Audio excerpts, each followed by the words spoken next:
What happens when your worst fear becomes your reality?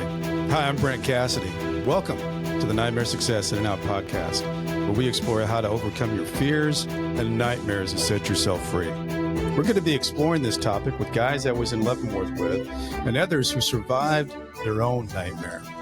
These stories can be inspiring, sometimes sad. There's some humor, but hopefully you can come away with a nugget of something that'll help you knock down some of the prisons you built up in your own mind. All right, welcome back, Nightmare Success In and Out. Listeners, this is where you come for what happens when your worst fear becomes your reality. How do you adapt, survive, overcome, set yourself free? Folks, don't forget to follow, subscribe, share this thing out, like it up. It really helps the show. Okay, so who are we talking to today? What are we doing today? Well, I've got Jerry Durand with me, and really interesting. The whole story layout of this thing is interesting. And you know, whenever I've got somebody on here that there's been, it's a white collar investigation and how it all transpires and that, but Jerry was an investor. You know, he had, and it was trading in foreign currency. He had investors that, you know, were expecting a return. Anyway, everything went from bad to worse to prison, and it was a pretty big case. And Jerry ended up getting 240 months. We were just talking about that. I actually thought that what I was reading was a typo. I didn't think that I was reading that right. And when we got on here before we hit the play button, I asked if that was really it. And it really is it. He had 240 months. He says COVID saved his life because he was able to get out after almost serving 9 years. But what's really interesting about Jerry is he hasn't let any of this keep him down. He's been out about 4 years, and he and I got connected by David Growski, who is somebody I think that actually was with Jerry at the time, or some of the time there in prison. And he's got a really interesting idea that he's developing, and it's called Prison Land. And you know, everybody's got some curiosity about what goes on in prison. How does it happen? What happens? What would it be like to live in it? And that's what this is. It's Prison Land, a game, and you actually become the inmate, and you buy your commissary, and you walk and do and whatever. You're actually inside the game, and I think it's a fascinating idea. We're going to talk about that. Before we do, I want to welcome in and recognize our show sponsor, Auto Plaza Direct. You know, who likes spending a couple of weekends walking car lots looking for a car? Then you spend 4 or 5 hours in the dealership to buy a car. It's kind of like a root canal appointment. Well, there's a better way to take away all that pain and hassle getting a car. It's called Auto Plaza Direct. They're your personal car concierge. Just tell them the car you want, what you can pay, and they'll go find that car for you, and they'll negotiate your best price. They also offer you warranties and financing. It's all full service. Go to autoplazadirect.com to get started with your personal car concierge. It's the new hassle-free way, the car buying experience you deserve. Auto Plaza Direct. Tell them Brent from Nightmare Success sent you. Welcome in, Jerry Durand. How are you? I am well, thank you. I like your intro, and you know, you better have a sense of humor, because if you don't, you're going to go through the most miserable time in your entire life. It's as humbling as you're ever going to get, and it changes your priorities. So you're doing a great job. I appreciate this. This is, and I forgot to say, Jerry, you're an old radio guy too. I mean, you had a radio show all about investing, and I don't know how long you did that. We did it for quite some time, many years. It was called Wealth Survival, and I was on one of the Love the title of that. Patriot affiliates. What I did was I really didn't talk about investing, because I was afraid of the word. If you know what I mean.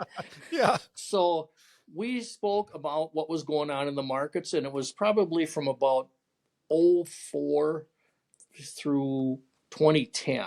In that, there would have been a lot to talk about. So much to talk about. I mean, there was the collapse, the 2008 collapse. Yeah. And I started out on shortwave radio. Wow. I can still see the very first night. I did not know that I piled on live. Okay. And there was nobody to talk to. It was just me on my dining room table with papers laid out all over the place. and speaking about what the topics were. It was all audio, Yeah. so nobody could look at me shuffling papers and things like that. But surprisingly, what I come to learn was the people who are out there really are looking for, what's out there. Yeah. I mean, are you satisfied with, just like you're talking about the auto purchase? Are Right. you really satisfied with this broker? Are you really satisfied with the way this is? Your insurance guy. Mm-hmm. And if you're not, give us a call. We'll talk. What we were dealing with at that time was the Forex market, foreign currency exchange. Mm-hmm. And those who had various strategies were called commodity trading advisors, CTAs. Each one had a different strategy. Some were pretty far out there. Others were very, conservative. Mm-hmm. And it really is a matter of finding the guys who were making a success with their strategy. So were you getting, Jerry, was this almost like a lead source for you of people that trusted you and listened to you and they give you a call and some of them would become clients? 100%. Yeah. I didn't have any license. I Yeah. acknowledge that. We brought him into a seminar, invited him to a seminar. Yeah. And we would spot these around the country, Arizona, Miami area, Minneapolis, Chicago, and bring them in and bring in a variety of different strategies. Had one guy who did nothing but equities, Mm-hmm. one guy, there was a variety of different commodity guys who had strategies in the foreign exchange. Mm-hmm. The beauty of that time for us, a good return in the equities market was like negative 2%. Okay. Yeah. So they're all losing money. Yeah. And that was when I think the collapse of, a whole variety of things Mm-hmm. went down about 07, 08. Mm-hmm. So currency is basically cash. Yeah. And it's just a matter of what exchange So you if you, hold. and so if you went to different exchanges, you could possibly play the spread. Is that how that would work? There's a whole variety of strategies that you could have. But yes, that was the key factor. Yeah. What we were doing was called the carry trade. Okay. Now you can Google it, look it up, and my belief on a strategy, it works until it don't work. That's the way all those investments are. So all these investments are. So the carry trade really took advantage of the spread between the interest rate of the Japanese yen, which was Okay. zero at that time, Mm-hmm. and the US dollar and the British pound, which was about 5.5, 5.25. Mm-hmm. You simply get the investors' dollars, convert them to yen, leverage it, Mm-hmm. put it back into the higher interest rate one, and now you're getting multiples of that. And the leverage at that time was all over the board. I mean, all over the board, as high as 400 to 500%, 400 to 500 times. So most of our trades were done in Zurich. If you're going to be in the Forex market in any kind of fashion, it was either New York, London, or Zurich. We chose Zurich because there are some pretty smart guys over there, some Yeah. solid banks. And International stuff, right? yeah. And I commuted to Zurich, Switzerland every about 3 weeks for a couple of years. Wow. Well, let's talk about this because we kind of jumped into your training. Take the audience back. Where did you grow up? What was your family like? Did you have siblings? What was that? What was that all going on in your life? Dirt poor farm boy from southern Minnesota. I Yeah. have 7 sisters, Oh my gosh. no brothers, 3 daughters, no sons, a wife, mother. The So you had 7 sisters. Where did you fall into that ranking? number 7, I had one younger. One Wow. younger. And as a matter of Wow. fact, last year was the first year any significant deaths. We lost 4 brother-in-laws and 2 sisters out of the mix. So it was 2024 was a year Wow. of going to celebrations of life, I guess they call them now. Yeah. But We didn't have running water till I was 12 years old. I went to a Wow. one-room country school, Yeah. and I got to tell you, that was the best education you could ever have. You sit there, and it's not like you're in different rooms. It's like one big room. Yeah. Everybody has a chore to do. One teacher. One teacher. One teacher. It's like So, Little House on the Prairie, exactly. or the Waltons. So the first grade comes up, second grade, third grade, and they're all on the same subject. Yeah. Okay, you hear everything. By the time you're in fourth, fifth, sixth grade, if you don't get it, you shouldn't be in school anyway. Because you've heard it all. It's been beat to your head. But Did you know? Go ahead. Did you know, Jerry, at that time as a young kid that you were good with numbers? I didn't realize how good I was with numbers, but throughout, I'm telling you, probably up to the last couple of decades, I could race a calculator on multiplications, and you could give me double digit, triple digit. I just could see it. Yeah. I think people are born that way. Yes. So you get out of that one room schoolhouse and graduate on. Where'd you go? Went to. I'm from southern Minnesota, so I went to high school there. Yeah. Went to college. Went to Arizona State for a short period of time, and then ended up at the University of Minnesota. Okay. My major was business, ultimately. A little different in temperatures there from Arizona to no question about it. I went to Arizona to get away, and my future wife was wanted to get back home to her family, and so we came back to Minnesota and went to high school. Okay, so you get out of college. What's Jerry thinking? What's your big plan? Well, this is a little different than the normal person would do, but I was always into fighting. So Really? I fought for the Minneapolis Judo Club, and I trained with the University of Minnesota Wrestlers. And a couple of buddies of mine were working for Vince McMahon Sr. out of the WWF.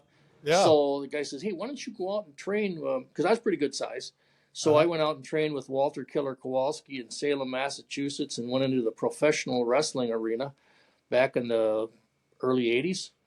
Oh, my gosh. I came back to Minneapolis and formed a wrestling school with a guy by the name of Eddie Sharkey, who was recognized as a pretty tough guy. We were partners, and we had a training school. I didn't want to go Ventura was the governor there in Minnesota, right?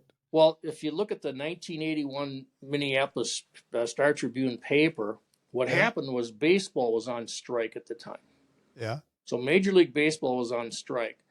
So I had a call from a reporter at the Minneapolis Star Tribune and said, hey, can we do an article on your school? I said, yeah, bring it on.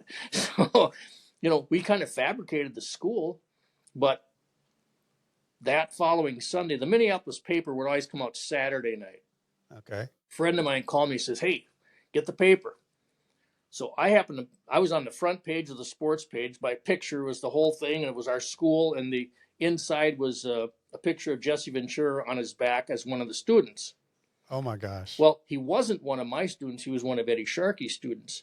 And that expanded. We trained the Road Warriors. We trained Barry Darsow, Rick Rude. I mean, the school just turned out monstrous talent. Wow. But I needed to make a living, and I was making an okay living doing that.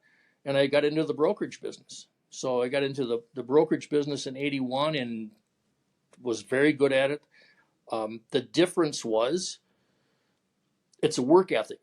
When you come from, a poor background and you're on a farm, you don't call in sick to the animals and say, I'm not feeding you today, or you're not going to get this. It doesn't happen. So I showed up at work when they opened the doors, and I left when they closed the doors. So I went to the very top of the sales, and how do you understand what to sell? How do you sell a product? Call the competition. Act like you're a buyer. And that's what I did. So these people would try to sell me, and so I'm learning how to sell by doing that, because I know I'm not going to buy from them. But that's an age-old wisdom thing to teach, because Sam Walton, his best thing that he did all the time was he'd be flying in around looking for places around to put a Walmart, but he'd always stop into Kmart and shop around Sure, and sure, see what everything was going on, sure. what was working, what You got wasn't to see what working. everybody else is doing. Yeah. So anyway, fast forward to that, I got very good at the brokerage business and was able to, because I didn't take any, I could bring in sales guys, Mm-hmm. and they honestly they were afraid of me. They didn't Mm-hmm. want to cross my path, so they'd show up for work on time. And I would take a sales force from maybe 4 or 5 guys and blow it up to 180 guys in a short period of time. And the guy who owned the company loved me. Mm-hmm. So that's how I got into that brokerage business and learned that. And I learned that was worst thing to work for somebody else is to work for yourself. So you work for myself. Okay. So I Yeah. decided to spin off and become my own entrepreneur and create my own business. And how old would you have been when you did that? 40s. Okay. So Of the, you've done quite a bit as far as building up sales and yeah. working for somebody else. And Yeah. so you spun yourself out Yep. in your 40s. And then what did you do? Well, then I went into, I traveled around the country giving various expanding sales forces. I would run ads in various papers like the And Wall. everybody's always wanting sales. Of course. Everybody Of wants course. big sales, wants to Yep. know how to do it. Yep. What's the secret? Yep. Yeah. Well, it sounds so easy. It's like There's looking at there's nothing easy about it. I remember when I was a 15-year-old kid and my dad over the summer, he said, Brent, you want to make some money? He said, I'm going to give you, he just gave me these sheets, these like big square sheets, and they had people's phone numbers and their addresses on them. Yep. And he said, if you can set appointments for these salespeople, I'll give you some of their commission. And I said, well, okay, I'll try that. I mean, I'd never done, but it was cold calling. Yep. Maybe some of the best experience I ever had because I had to figure out what worked, Right. And one of the crazy things that I found that worked, Jerry, this is just two old sales guys talking to each Yeah. other, but I found out that if I apologized to the people first, I said, this is Brent from such and such funeral home. I got to apologize to you, Jerry. I was supposed to get some information out to you yesterday and just ran out of time. Would be a good time to drop that off to you in the morning or the afternoon. Yeah. And what happened is it confused them on the fact of whether they were going to say yes or no, because I was already late. They were already supposed to have gotten the information. Yeah. So you start working these word plays out and you find out what works. And, it's just crazy. Repeat it. Yeah. Just cold calling Yeah. and having to figure something out like that. Then you can actually teach that kind of stuff too, but you almost have to figure it out yourself. So you have the confidence to teach it to somebody else, but yeah, it's funny how that all works. It's difficult to, if somebody has call reluctance, yeah, they're most always people getting do. ready to get ready. Mm-hmm. And it's the guy that just walks in, doesn't know what he's doing, picks up the phone and starts talking to people. That's the guy you want. Yep. So, but that's ancient history. Yeah, it is ancient history. You can't call anybody on the phone. But it took us for sure. It took us to where we are. And you said I was on the radio business. So what I learned was that you can reach a wider audience, Mm-hmm. let them qualify themselves, Mm-hmm. because the last thing I want to do to somebody is try to convince them of something. Mm-hmm. If this isn't for you, let's not do this. Don't waste your time, and please don't waste my time. So if this makes sense, go ahead. If not, that's okay too, because there's just too many people out there to try to convince somebody that's not comfortable with it. Mm-hmm. So you get on the radio. I assume that you're doing pretty well, because I mean, if you built up big sales teams, you would have made money doing that, and then you were able to go out on your own. We did very well. So as you got in, as what we talked about in the beginning, you guys started doing the currency stuff. I'm sure you were doing well with that. When did it come into your world, Jerry, that you thought or heard or felt that something might be going on that could be bad? Well, I didn't until after I was gone. So what happened was we were spilling money. Okay. I mean, we were making so much money. Mm-hmm. The concept of where you make the money is the spread. Mm-hmm. So the biggest banks in the world, are at the edge of the cliff. Okay. If those banks go down, we got a problem. Now with cryptocurrency, it's a different story, but back then, the UBSs of the world and the Chases and the Goldman, those are the places where their spreads are the narrowest. Mm-hmm. So as you can get closer to them, you get a narrower spread from your bid and ask between the products. And that's what I was going to Zurich, Switzerland for. Mm-hmm. So what happened was I said that we should acquire a bank in Switzerland. We had that kind of money. Okay. And we were getting ready to do it. Now, the most dangerous guys in business to me, because I was probably in my mid-50s then, all right? Most dangerous guys in the world were guys who were in their 30s, yeah, who had never failed. Right, they hadn't lost yet. Hadn't lost yet, and they were invincible. Mm-hmm. And I believe that to this day. So, unfortunately, my partners, I had two partners who were in their 30s. One was an equities guy, brilliant. He was good at what he did. He was killing it, actually, way better than the negative 2%. He was getting probably a 4 to 5% rate of return. Okay. And another guy who was actually a gambler. And if you think about it, the reason he got me into the currency business, I said, why would I go into that? He called me, he says, I need you in this, because he had been one of my sales guys. Mm-hmm. He said, well, if you take all the dollars that are spent in drugs, pornography, and gaming in 1 year, it doesn't equal 1 day in the currency business. I said, you got my attention. Wow. So it's multiple trillions, maybe 5 to 7 trillion back then per day. Mm. And all you needed to do was take a little sliver out of those transactions every day, and you're making huge amounts of money. Mm-hmm. So he wanted to build a casino in Panama, the country of Panama. Okay. The equities guy wanted to buy 10% of the Minnesota Wild. And this is all on the documents. Yeah, I read about it. So I said, guys, we can't do all three at once, but let's buy the bank first. Yeah. So when two 30-year-old guys are so much smarter than a 50-year-old guy, and instead of dividing the pot by 4, let's divide it by 3, they devised the plan to get rid of me. Okay. Which they did. And I, quite frankly, wasn't all that upset about it because I knew what to do now. Mm-hmm. Okay, I get it. You guys can get rid of me. But there was several $1 million that they owed me, which I eventually never got. So I left the company with a fight. I said, you owe me. I'm back and forth. We're arguing about what they owe me. Right. And those were some of the allegations that the prosecutor said that I had never left because I was arguing for my piece of the pie. Well, that means you were still involved in getting. So that's how my aiding and abetting got it. But what happened was I parted company in June of 2008, never turned back, never. They didn't start to really do an embezzlement for about 4 to 6 months. So the embezzlement occurred after I left.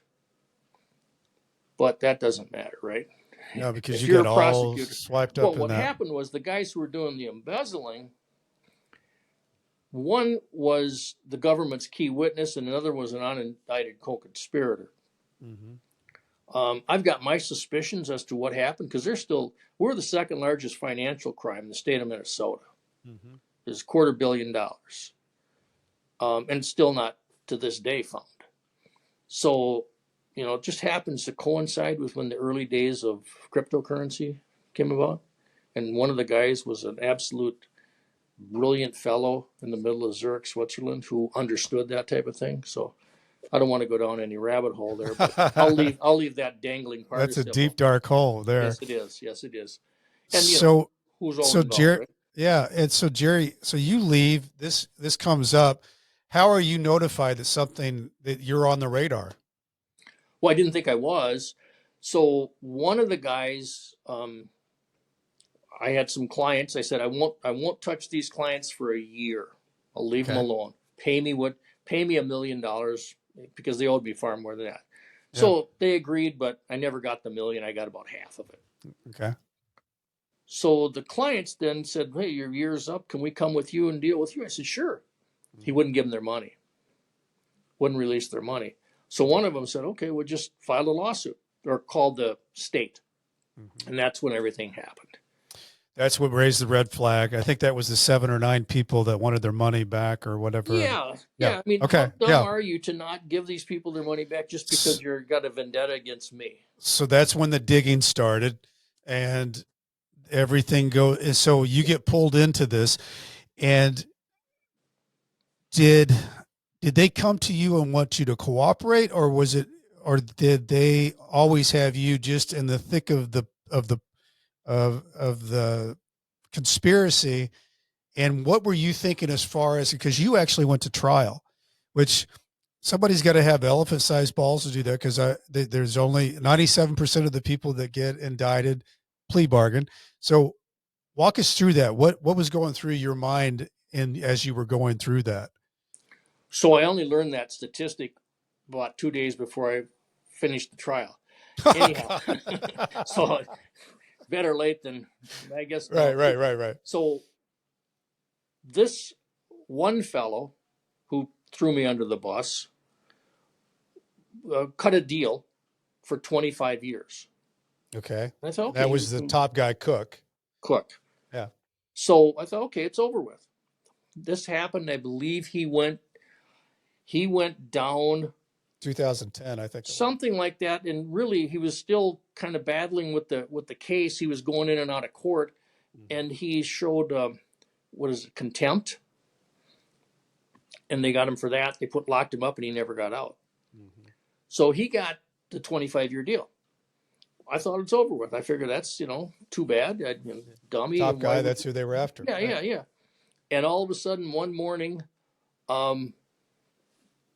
my house was surrounded with cop cars. I mean, surrounded. There was like 13 of them. And all of a sudden, I heard this boom, boom, boom. The windows were the house was shaking. My wife says, there's police all over the house. Want to come in? I says, what? And you think right away, now, 8 o'clock in the morning, something happened. Somebody was in a car accident, whatever the case may be. Yeah. So I walked outside. They threw me down on the steps, put me behind handcuffs on, and one of the fed agents is screaming in my face, you know what this is about? You know what this is about? Screaming in my face. And no. He says, it's about Trevor Cook. I thought, is he dead? I didn't know what to say. And so that's when it began. Wow. And they brought me into the house. Warrants. The place was swarming with everybody, and they separated, brought my wife out back. We were still in our pajamas. Oh yeah, it's early in the morning. Yeah. She was out in the back. I was in the front with the handcuffs on, and just kept grilling me. I had my taxes spread out all over the table. I was getting ready to do my taxes, or I was doing my taxes. And they scraped everything together, and just, you can't make head or tail of what they do. And I said, well, am I under arrest? And they would never answer the question.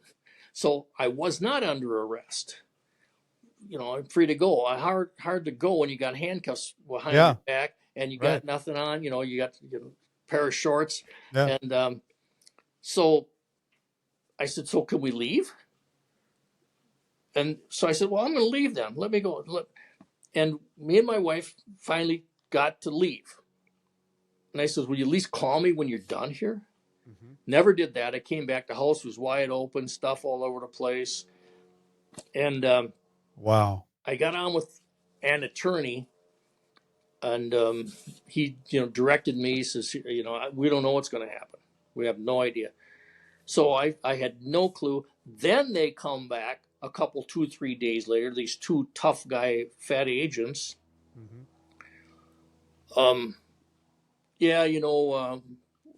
You get an attorney, and he can get rid of a lot of these charges for you, and we can drop them down. They're really nice guys. No, we cut a deal. It's like, what? I says, cut a deal? I says, no, I ain't cut no deal with you guys. And because I didn't know, I was ignorant. You hear all these stupid things like it only takes one juror and innocent till proven guilty, and you're going to get a fair trial. That is completely false. All the There, stuff you see on it TVs just, and yeah, and movies. it's Yeah. these TV things. Come on, that's just absolute joke. So what So in the world, Jerry, were you thinking? Because I mean, this is something like you're living your life, and all of a sudden they invade your home. Your wife, I mean, is a part of this because they've invaded her world. And these guys come back to you and say, "Hey, we'll cut you." What's going through your mind?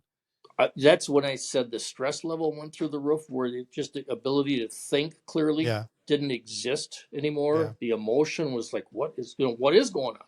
yeah. It's, you've been better off being told that you've got 6 months to live because you got some strange disease. I mean, it's almost in the same Ugh. category. I never expected to go to prison. How long did this process last from the time that you got into being invaded in your house to you being at trial? 2 years. Okay, It there's two was May years. of 2010. Okay. I went to trial June. No, I went to trial April of 2012. Okay, so I want to take a break there because when we get back, I want to talk about what it was like because we don't have too many people on here very often that actually go to trial. So I want us to walk through that. The smart ones. Okay, so I know a lot of people don't like how they show up online, and a lot of people think there's no hope when it comes to manage your reputation on Google or online.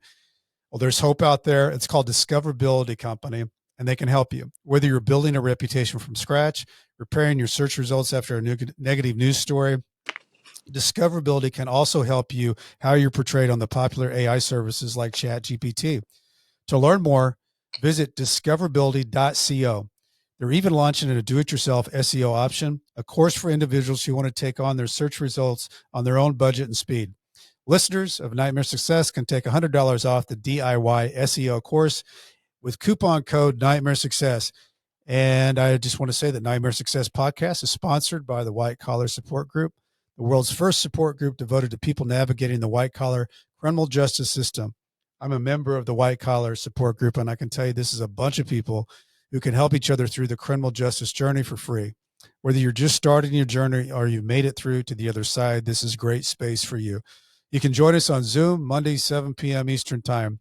For more information, go to prisonist.org. That's prisonist.org. Okay, so Jerry, you have 2 years of this. Yeah. What's your relationship with your attorney? Is it good, I bad? was appointed an attorney Okay. because what they do is they freeze up all your money. You Yep. now have no money. Right. And now you got to They, fight. You got to fight. But one of my guys that was on here the first season, he said he was in the mortgage business. He said, "Oh yeah, you could go to trial with him," but he said that's like your beer softball league going to play the L.A. Dodgers. You could play them, but that's what you're doing. So they froze everything, and now you've got to go to war well, with not only the that, they go rip your bank accounts out, and I had some cash in my safety yeah deposit box. That's gone. They yeah take everything. yeah, and now So you get to fight them. now you get to fight them. So I was appointed an attorney, and if he was well renowned. I mean, I got nothing bad against him. I can say his name, Brian Toder. Good attorney, good guy.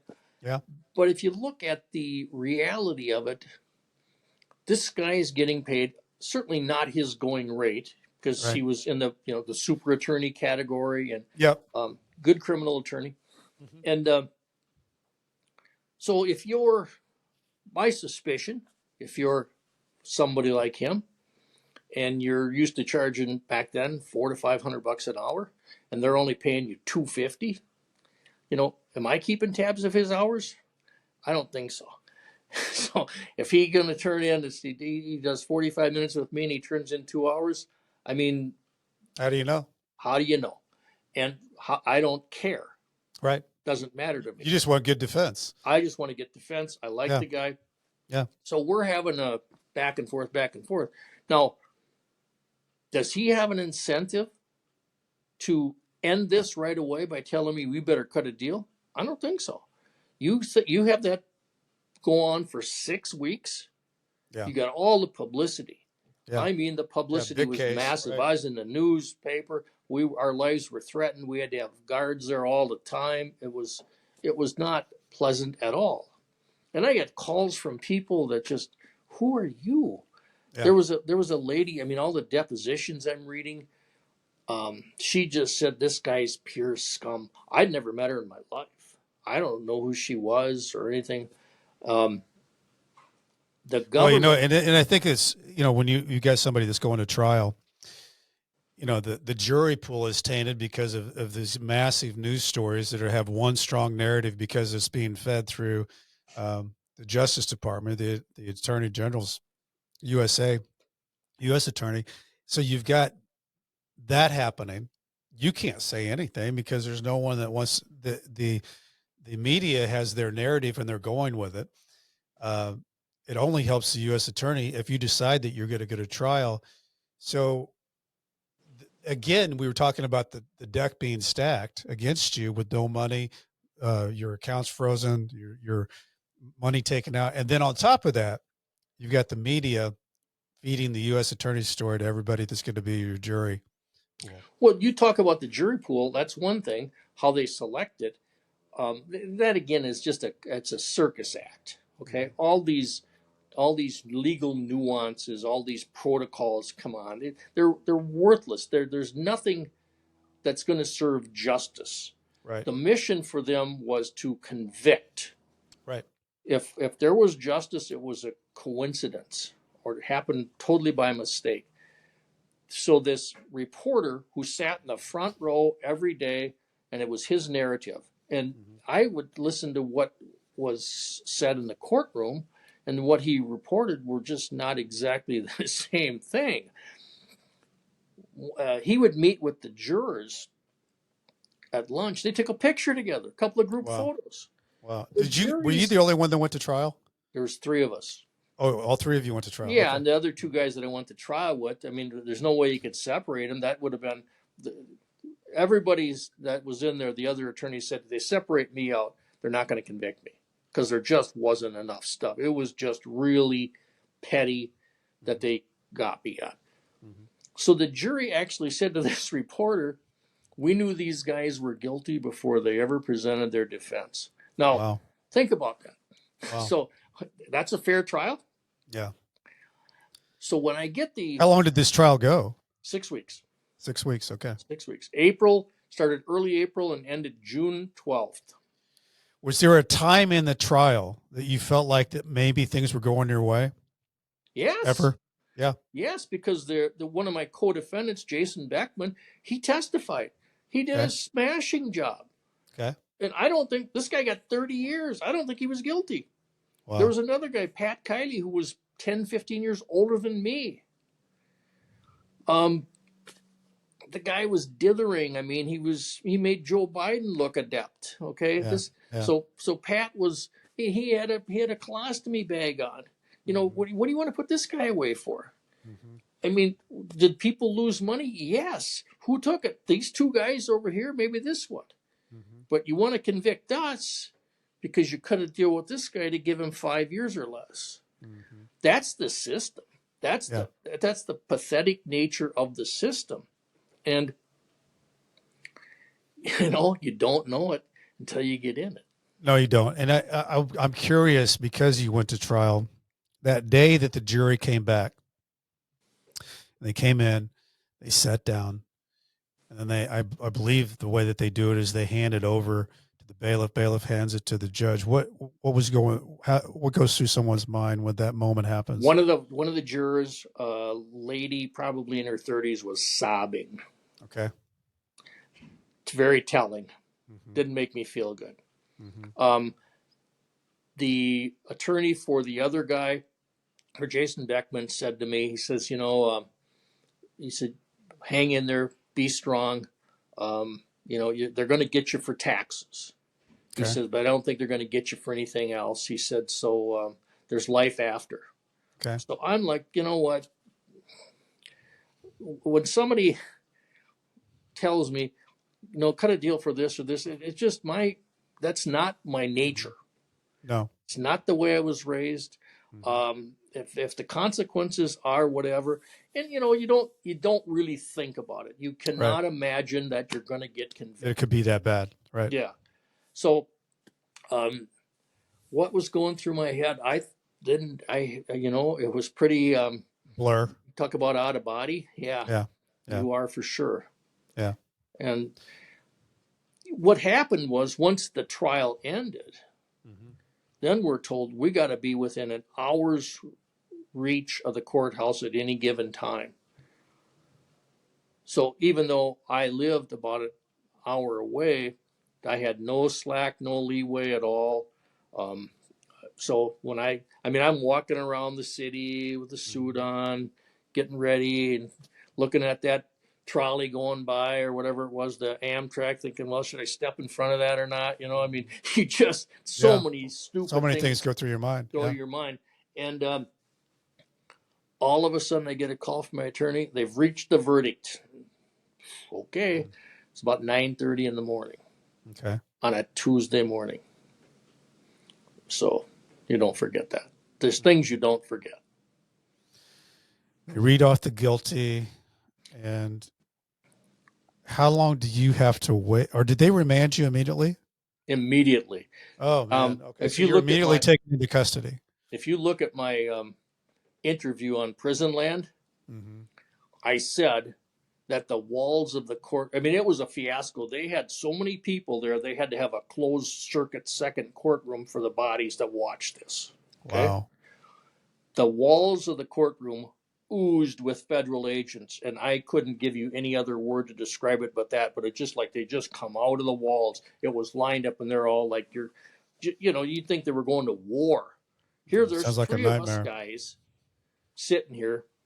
Pat Kiley is harmless. Anybody could easily guide him into the other guy, Jason Beckman. Okay, he's maybe a stronger kid, and me. We didn't need 70 people Hmm. to take us into custody and stand there like they're a bunch of. I mean, they. That's what it was, and it was very. I stood up. I started to take some stuff off, throw it in my bag, my Hmm. my watch, some belt, my tie.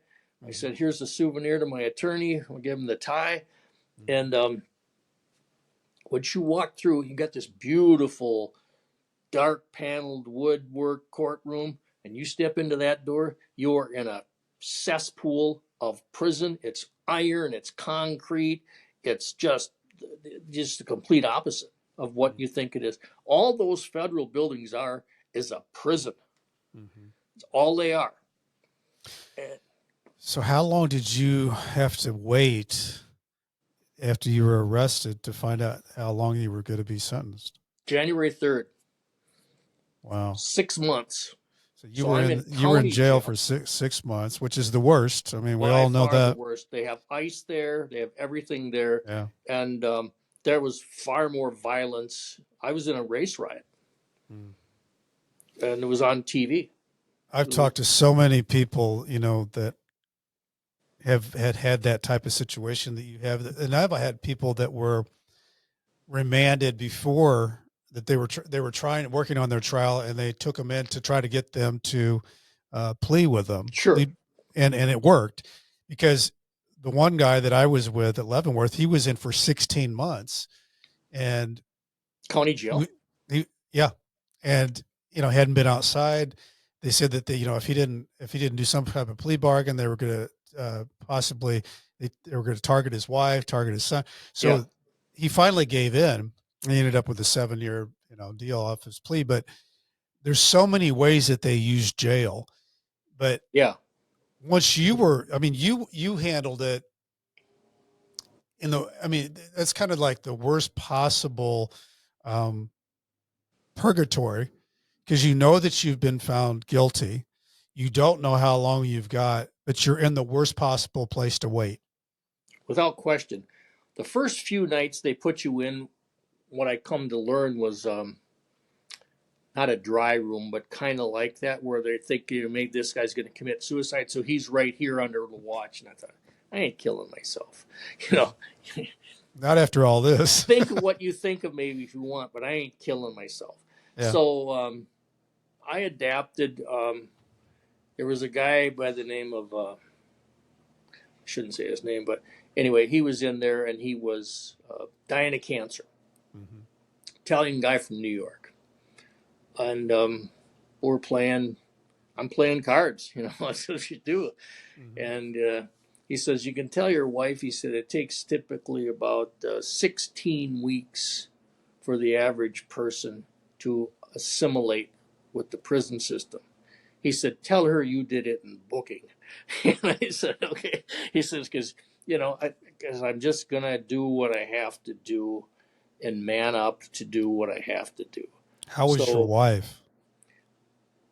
Well, she was surprisingly pretty damn strong, because I learned that when they had her in the back of the house and I had in the front of the house, Yeah. she wouldn't even tell them her name. She didn't give them nothing. I love that. And I said, that's good. That's good. Uh-huh. So, it was tough. I mean, her mother needed in-home care. So fortunately, she went up and took that role, and they lived together. So she was, she did okay. Yeah. I mean, what happened was I was in Milan, Michigan, and that's where I was in the same 8x10 with Dave Grosky for 3 or 4 years. Well, I'm curious, like when you were brought back and you were told that you were going to have 240 months. I didn't know that. 20 years. I know, but you find this out. What? I mean, that's 20 years. Yeah. I mean, what was it? So walk me through that whole thing. How did that feel? What was it like? To be told you had that much time, thinking that you might have an opportunity to win this case. Yeah. I'm thinking I might get 10 or 12. Okay.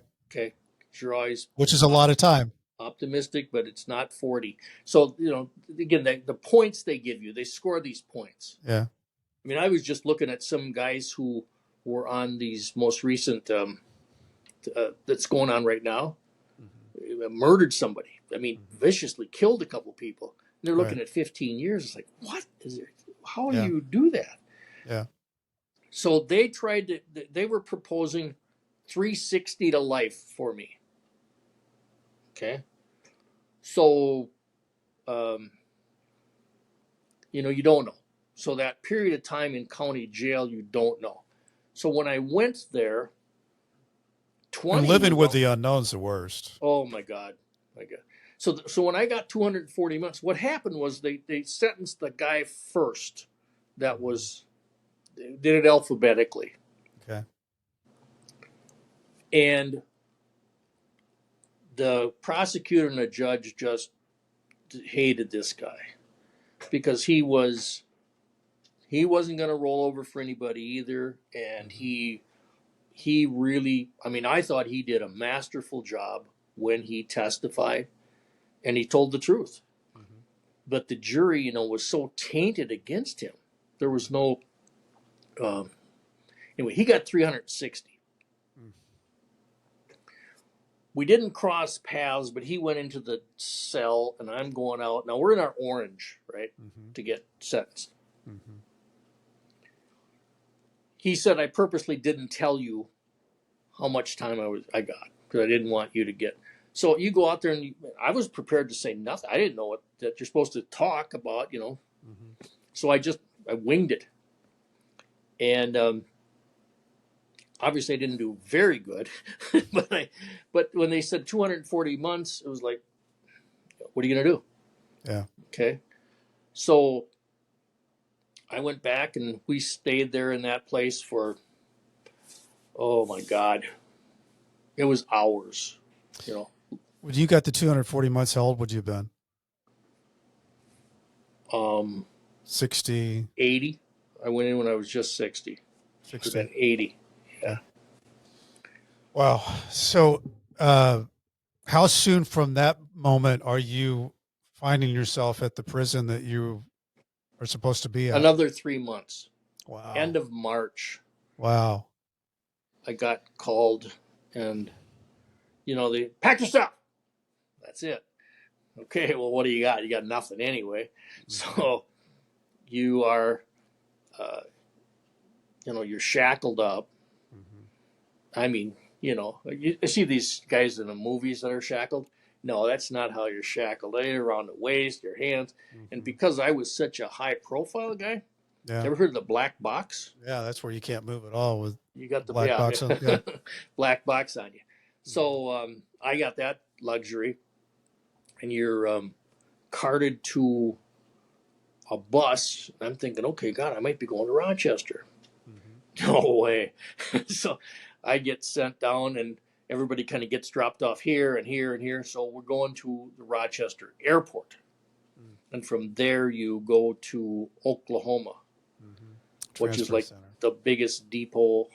It's a monstrous. It's at the end of the airport in Oklahoma City, and it's like big silos, gigantic silos. You pull right in, get off the plane, got your conveyor belt, throw this piece of clothes, this piece of clothes, this piece of clothes. Next thing you know, you're standing there naked, and then you get these boxers and this and this and this, and you get this. So honestly, after what I had been through, this is like, okay, we're going somewhere. We can actually, Yeah. you can make a life or whatever. And we actually had food. I mean, I had a piece of chicken. I was like, whoa. Yeah. And then these guys come around you and, hey, we'll take care of this and do that. And he says, if you go talk to the COs, make sure somebody goes with you because you don't want to be talking like you're ratting them out. So you learn real quick what the deal is. And you need some coffee, you need some. So people, I tell you what, I saw a tremendous amount of kindness by prisoners, inmates, whatever you want to call them, that just doesn't exist out in the real world today. Where Big shocker, isn't it? Isn't it? Yeah. Unbelievable shocker how these guys come around. You need this, you need that. I got this for you. Hey, here's the deal. We'll take you. And it was amazing. So then, I'm told, have your paperwork. So you do this. And we're in Oklahoma. I don't even remember how long I was there. I really don't. But I do know when we first got off the plane in Michigan, I think it was late March or early April. Okay. We had T-shirts on. It's cold. We're we're shivering violently. There's the cops are standing there in their warm jackets. They're just laughing at us. Yeah. But I'm telling you, shaking so bad that you could, just think that's funny. And you just dehumanize to the point where, okay, I get it. I see who it is. They're just like cattle. I don't know if they would do that to cattle. Yeah. They would probably try to run him inside somewhere. So you get to the prison. Are you in a medium or a low? Okay, so Milan used to be a medium. Okay. But they had just converted it to a low, and all they really did was call it something else. Okay. So all the guys there said, there's no change that has been made, but it's now a low. That's why you can go here. Okay, so here I am. And it's some old, nasty brick buildings. Well, now there was 3 or 4 outside units that were brand new. Oh, wow. Okay. Yeah. Because I was just identifying with you because you're talking about the old nasty brick buildings like Leavenworth, just awful. Yeah. All right. So you get in there, you've just been sentenced to 20 years in prison, Jerry. How are you thinking? What's your mind like walking into this place thinking 20 years, I'm in a shithole. I made it through county for a long time. Now I'm finally at a place I can at least figure out how to live. How are you thinking about how you're going to adapt to your world in there? So there's 2 things that go on in your mind, at least mine. You always think you got an appeal. You think that's really valid. Yeah, because you went to trial. I got an appeal. And, maybe something, because there's always hope. Yep.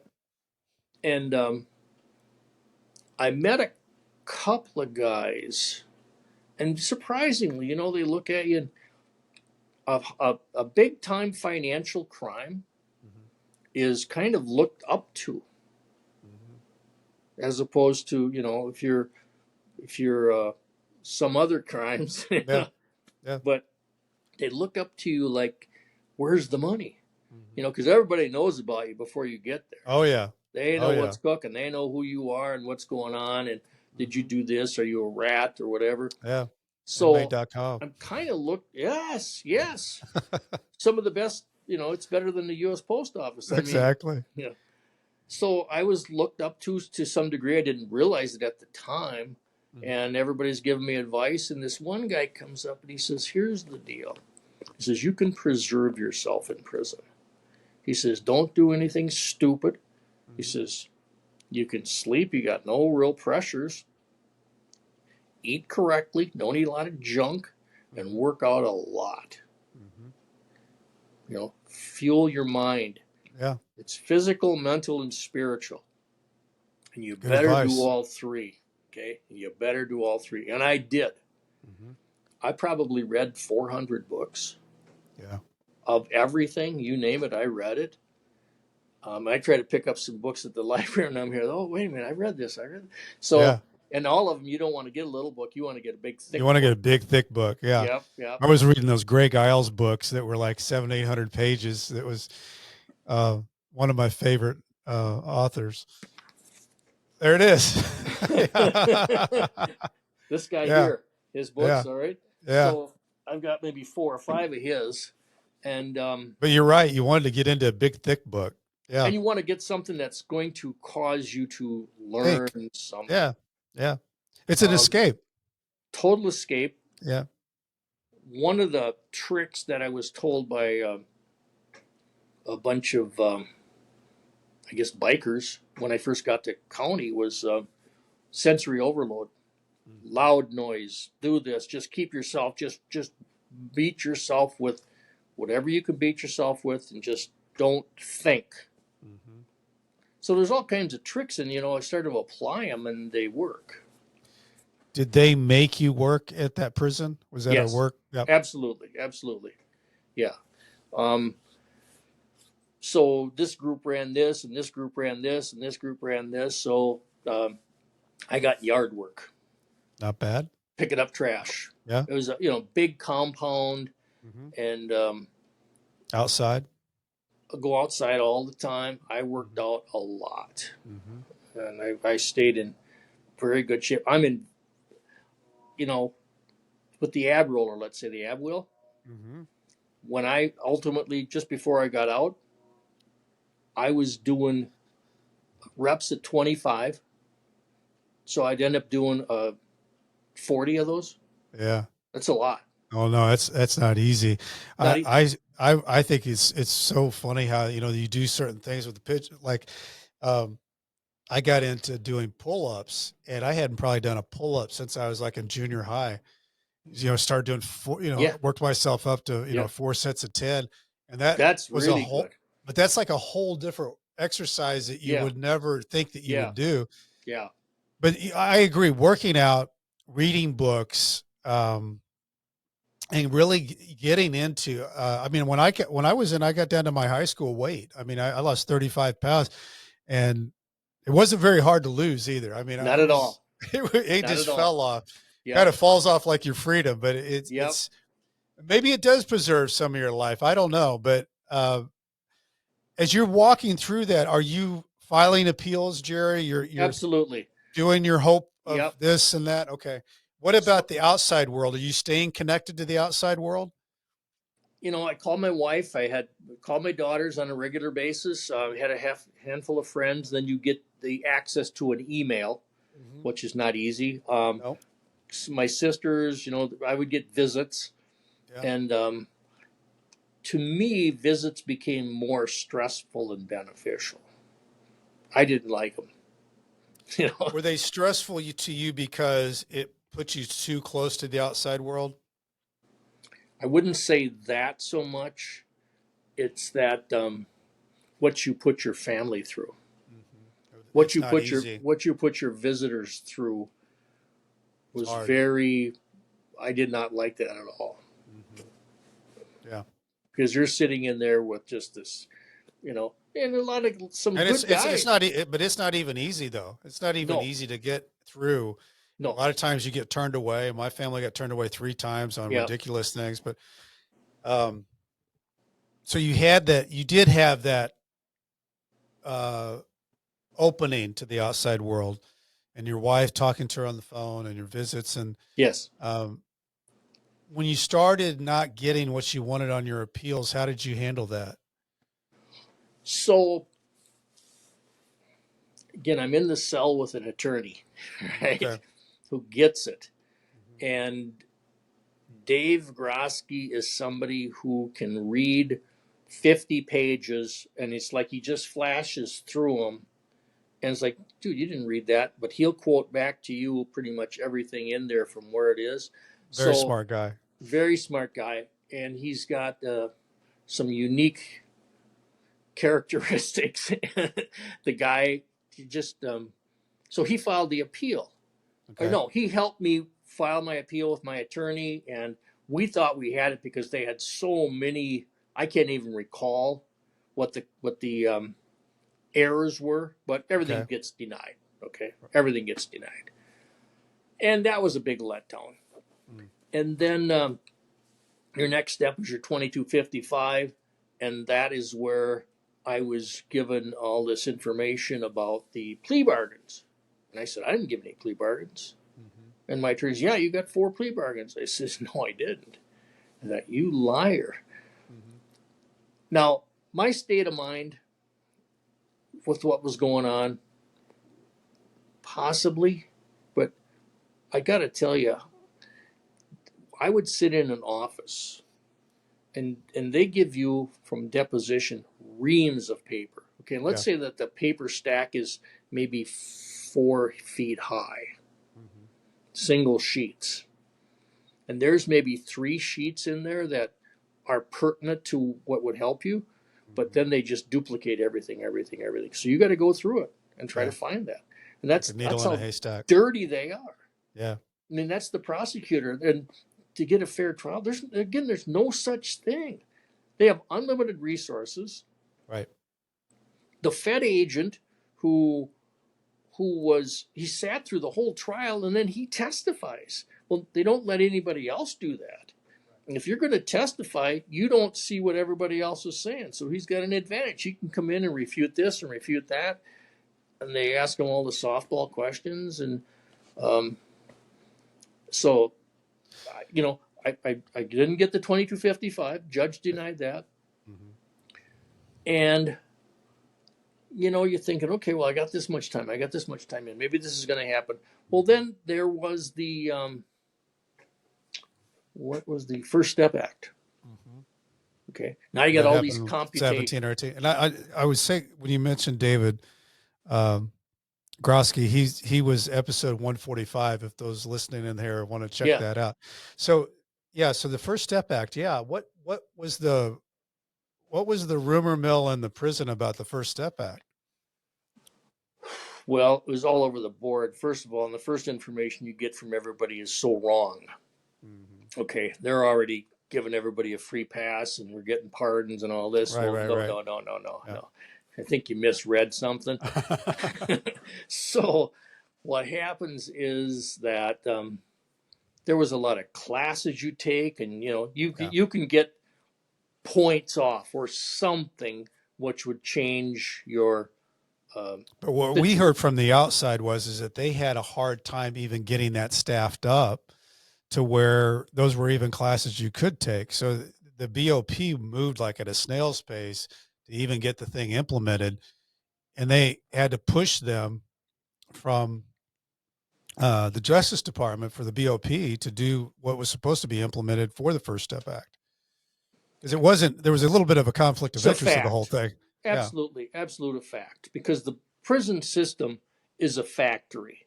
Mm-hmm. We're the widgets. Workers. Yep.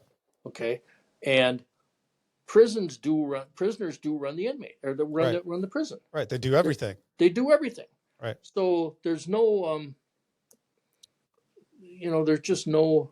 I mean, the CEOs count. They do count That's time. it. That's it. That's it.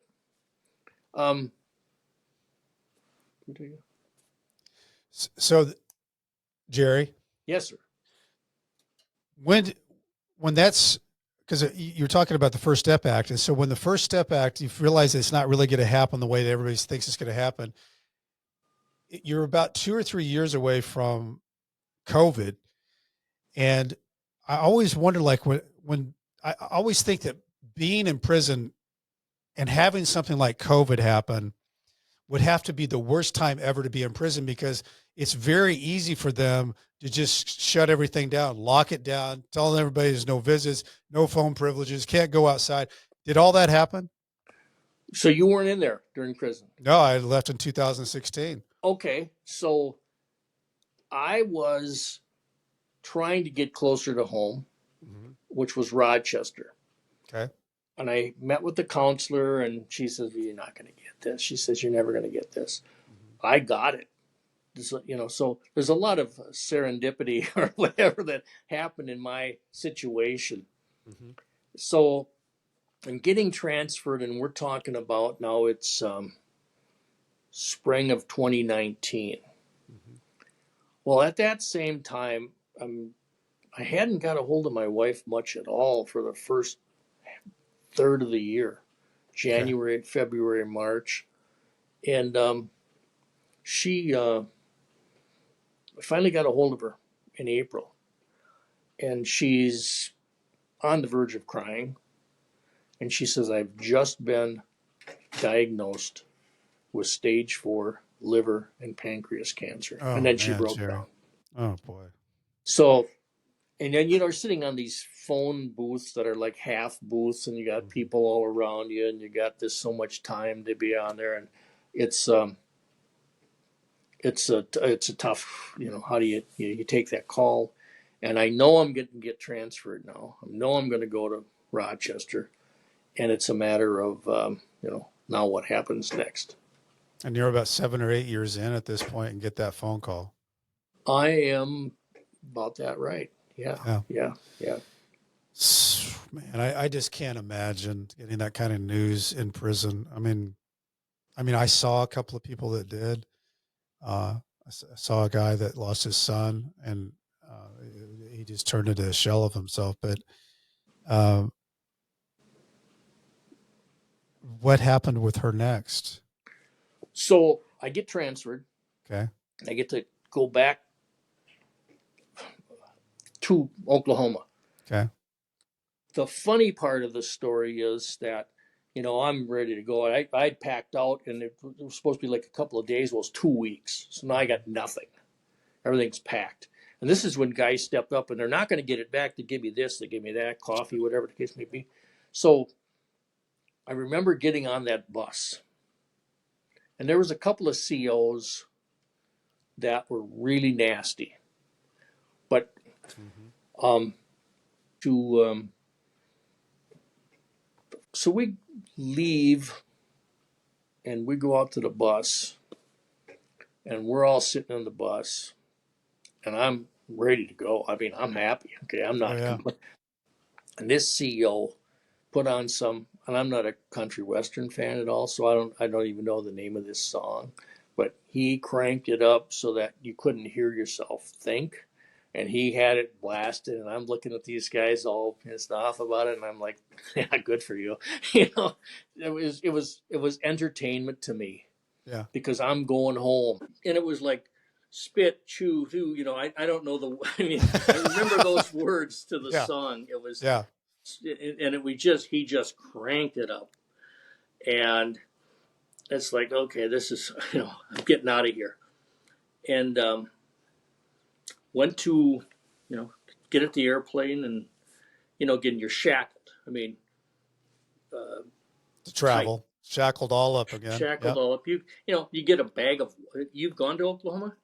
No, I haven't gone to Oklahoma. I got shackled to go to a civil trial in St. Louis when I was at Leavenworth, and I went to the county jail for 7 So days. you know how they feed you on the plane, right? A bag of water. It's nice. You got to chew it open with your Mhm. teeth, and it's just a bag of water. And maybe a peanut butter sandwich that you're smart not to eat anything or Right. drink anything Right. because you're not going to want to go back there. Everybody. So I got the trip to Oklahoma, and all of a sudden, plane lands, and they call 6 or 7 guys off the plane right now, and I'm one of them. Okay. So it's there's one crazy white guy, me, and the rest are all cartel guys. Okay. I mean, cartel leaders. So, who are you going to ask a question to? Because they're not going to tell you. Mm-hmm. And we get down, going a little bit, and we're the first off and the first ones to get taken care of. And finally, the crazy guy says, "Hey, why are we going into the hole?" Mm-hmm. What are you talking about? Yeah, we're going to the hole. Why? That's why they're doing it. And at that point, it's like, okay, I don't even care. As long as you guys don't take me out and shoot me, I know where I'm going. I can deal with anything. You don't know how long you're going to be there. You can kind of see outside, but there's like a big silo, maybe 7, 8, 10 floors. I don't know how many. It holds maybe 2,000-3,000 people at any given time. That's a lot. And so I think I was there about a week. Zero communication. You can write letters, but who remembers addresses? You always had everything. You print your label. Mm-hmm. So I don't know whose address. You can't make any phone calls. That doesn't exist. So now my wife is dying, and I have no information. And it's, this guy would leave, and another guy would come in, and I was alone I probably was there maybe 10 days. Wow. Something like that. Wow. And No a lot communication. of it, no communication. A lot of it alone. And you learn things. I'm looking out in the morning, and I see that they put these little stickers on the door, and those are the guys that are going. So I look out every morning to see my sticker. You've got a sticker. Yes, I got my sticker. I'm going out of here. And so then I'm taken out, and they have what's called a toolbox. You know what that is? Mm-mm. Toolbox is a giant room, holds about 200 guys, has one stainless steel toilet in the corner, and the walls are like the inside of a toolbox. So the noise is just unbelievable. Okay? So me and the cartel boys are in one cell, one cool box that holds 200 guys all by ourselves. And then you got 200 guys across that can see you. And it's like, they look at like, who's this guy? Yeah. What's going on there? Yeah. Right. So that was a different experience. And that was my pre-trip to Rochester, Minnesota. So you get to Rochester, and all this is going on with your wife. How are you able to stay in touch with her? And wasn't. I mean, once you get to Rochester, you're there. But I mean, when somebody's sick, it's not like you get extra minutes or anything to talk to her, I guess. I mean, how does that work? No, you get the same amount of minutes. Same thing as anybody else. 300 minutes a month. 300 minutes. And 10 minutes a day if you take it day to day. You can get as many as you want per day, I think. Yeah, no, I'm just saying if you want to make it to the end of the month. Yeah, for sure. Yeah. And you got to think the calls are like 15 minutes, maybe maximum. Yeah. And you're not, when you're cut off, it's done. Right. It's over. Boom. There's no leeway on there. So I find out she's doing good. One of my daughters took her in and was trying to, they just can't envision that mom's dying. Yeah. So we're going to do this. We're going to do that. And she lasted until November of that year. And I called and I finally got through to one of my daughters and I was able to speak with my wife. She couldn't talk back. And I learned that devastating. Just after I hung up, she probably passed away 10 minutes later. Were you able to furlough to the funeral? Zero. No. They wanted like $30,000 per cop for me to go to the funeral, and said, come on, you know how much money you took away from me. I have nothing. Right. My son-in-law. Now I knew she died because I called my sister, who was on the way to visit. She says, I suppose you know that your wife passed, or Barb passed. I says, no, I didn't know until you just told me. Mm. So this was like a Friday, I believe. Mm-hmm. My son-in-law called, talked to my counselor, told her. They come to me Monday afternoon and said, we'd like to bring you into this room, talk to you. You know, your wife passed away. Well, thanks for telling me, guys. You know, that's all. They have no, there is no compassion. We are, inmates are the lowest form, Yeah. you know, of, and, you know, really the reason I'm doing what I'm doing is because of my experience As an inmate. as an inmate. Yeah. Well, and I want to get into this prison land thing. Before we do, I just wanted to, that idea of COVID and how you were able to get out of prison. Can you walk us through that real quick, Jerry? I'll fast forward you to that. So all of a sudden when COVID hit, I mean, the prison system freaked out. Mhm. Lockdown. Everybody's wearing a mask and they're doing all this kind of stuff. When you were in your cell, you could go out. I mean, you couldn't go out in the yard. You could, you know, they just had it like it was nuclear war. You know, Yeah. you look back on it, it was probably one of the stupidest things they did.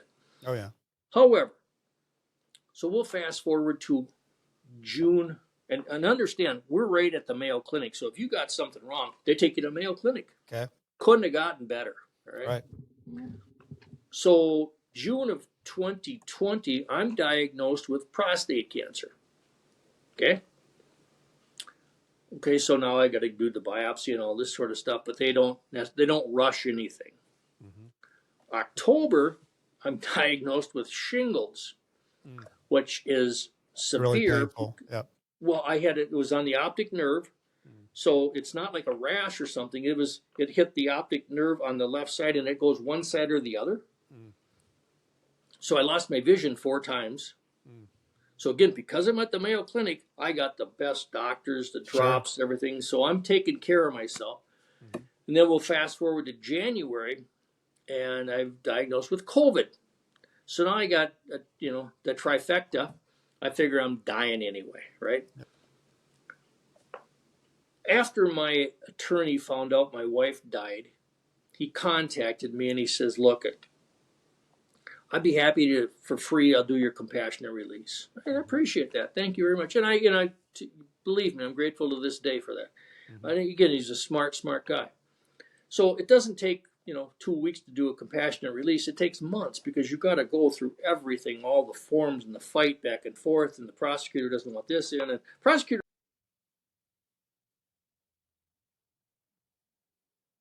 So,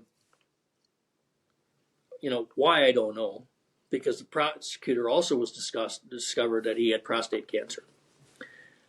So what happens is,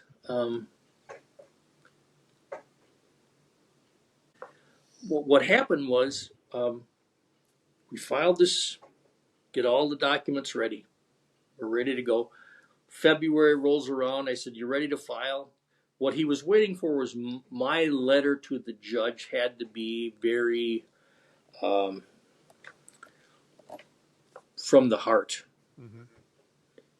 And so I spent some time and I wrote what I thought was, here's my plea. He said, we're ready to file. It was February 5th. It was a Friday. And I says, now what? He says, we wait.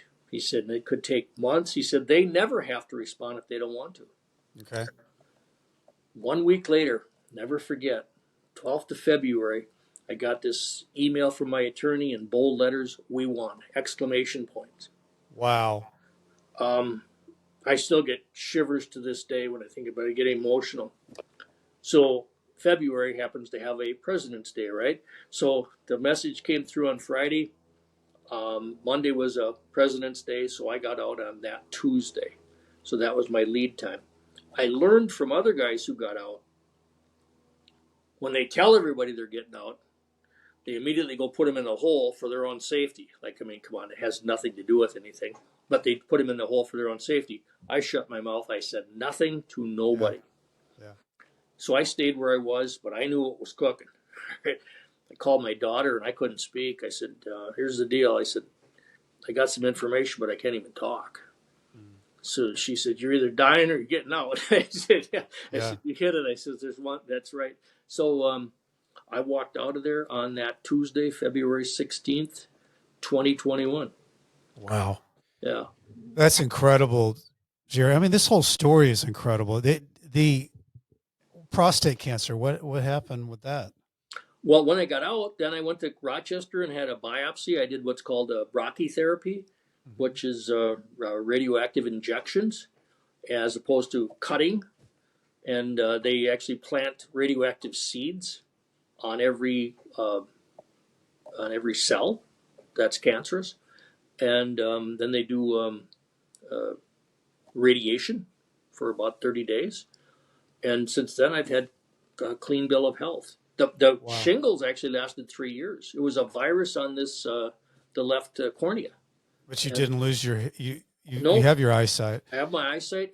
This Man, vision, what a just a series of just yeah, unbelievable things. Your wife dies, you get yeah, prostate yeah, cancer, you get shingles, you get COVID, yeah. you get compassionate release. I mean, that's just unbelievable. You survive cancer. So that leads us to what how you and I got together talking was through David Yeah. Roski. And I want to talk about this prison land idea because I saw the video and the idea, the concept, the game. Talk to us a little bit about that, Jerry.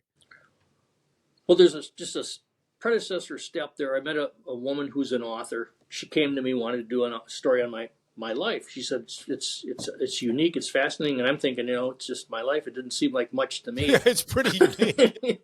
So she happened to know another guy. They co-authored the life of Tupac.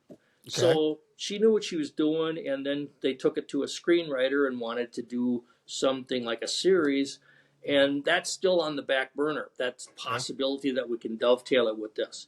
The game concept came to me because I looked at it similar to online poker, online any kind of game, and I thought, okay, these things generate decent amount of revenue, Mhm.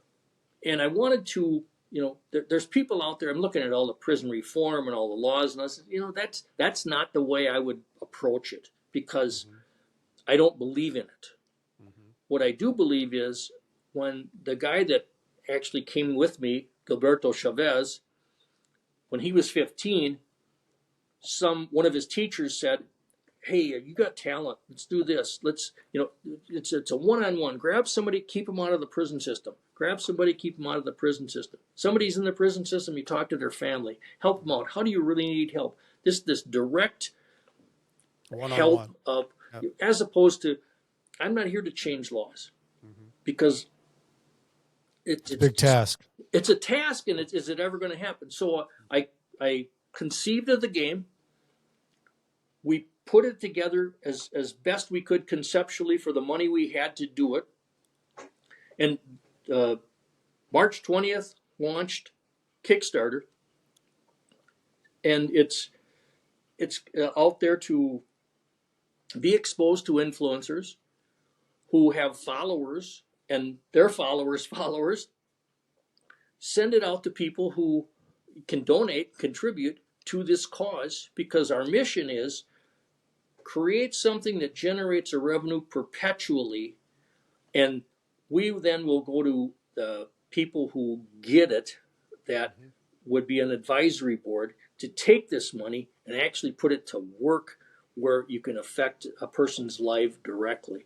And add the entertainment value to it. The entertainment value just fuels the game, and as you get it, as you get the game with players, one fuels the other. So that's my mission. That's why I created the game. That's where we're at. And right now we're in the early stages of the Kickstarter, looking for followers to support the cause and get us where we're going to go.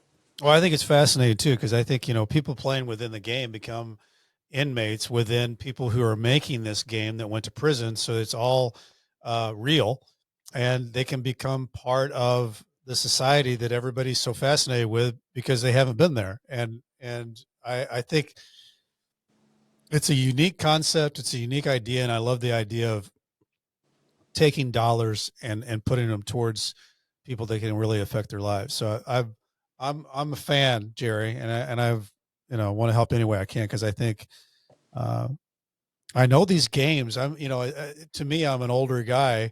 You and I are both, Yeah. past, but these games are a big deal, and they generate real interest, real following, and hopefully it can be one of those games. Well, you understand, inside the prison, how many hustles there really are.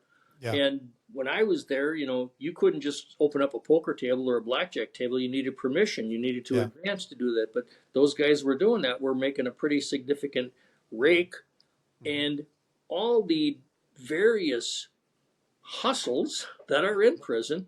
yep, And I want it to be, it's not glamorous. Okay. I right. want the player to realize that it's a tough sled. You can get stabbed in the back for any reason at any time. And it's the reality. So I Yeah, want it to be a very playable product, but also deliver a message back to those and help those that we can help. I love it, love it, and there'll be links out there, and the Kickstarter campaign's already rolling, and we'll roll this interview out next week, and it'll be in the show notes too, with the link for people to get involved with it. Jerry, I mean, I think your story is like it should be a Netflix series. It's got so many different layers to it of things that you just like, oh my God, I can't believe that happened. And then, oh my God, I can't believe that happened. And then you made it. I mean, you adapted your way all the way through. You survived. You are a true survivor of a lot of different things. But I'm curious, what do you think's your biggest takeaway from all of this that you've been through? That's a good question. That what you think is important isn't is one of my biggest takeaways. That's And deep. I get up every single morning. I have my own routine, and I believe that being grateful for whatever you have doesn't matter is really the message I'd like people to be. It's all about yourself, being within yourself, Mm. and that's what's kept me where I am right now. I love it because you lived it and you survived as a lot of people would have not. They would have just curled up in a fetal position and said, "Enough, I give," and you didn't. And I think so many people can learn so many different things from that. And I always wonder, like what it is that makes somebody a survivor as opposed to somebody that chooses victimhood because you chose to just survive, take the next step. They weren't great things that were in front of you, but you went ahead and stepped into it, figured it out, and continued to step. And now you are where you are. You served a lot of time in prison. Nobody turned off your brain. Nobody took your brain. You put your brain back into action. You never turned off your brain in prison.